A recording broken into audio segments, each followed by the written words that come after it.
The 130th Marine Brigade had orders to join them in the desert. It was the only failure of the whole operation. The Israelis shot down 14 loaded helicopters, and the survivors achieved little.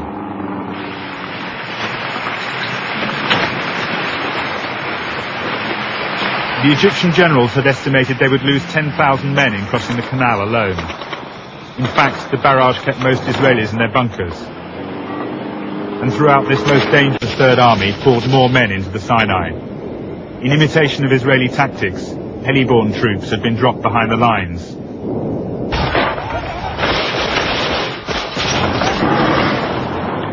Further south on the Bitter Lakes, an amphibious operation was underway. Tanks and troop carriers brigade, after the initial shock, are now fighting back. Designated teams began clearing the Israeli defences, where the Jerusalem doing training. It wrought havoc among the Israeli tanks. One unit alone claimed 8 tanks in the first 10 minutes.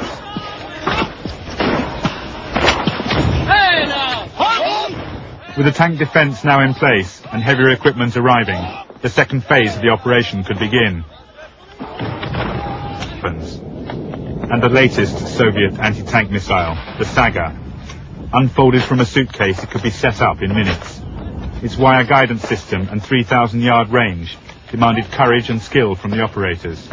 Each had fired 100 rockets. Once the first wave had scaled the bank and established a foothold, tank hunting units moved inland to await the first Israeli armour, equipped with RPG-7 anti-tank weapons.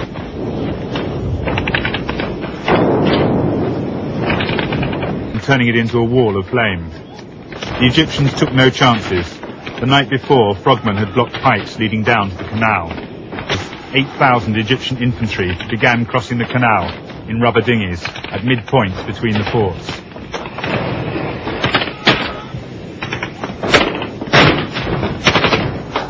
In 1971, the Israelis had tested a method of pouring oil onto the canal from an underground system, West Bank and the canal in smoke. Screened from Israeli eyes for the cameras. Hundreds of machines read that months later, their Third Army reenacted the whole exercise. The Egyptians were so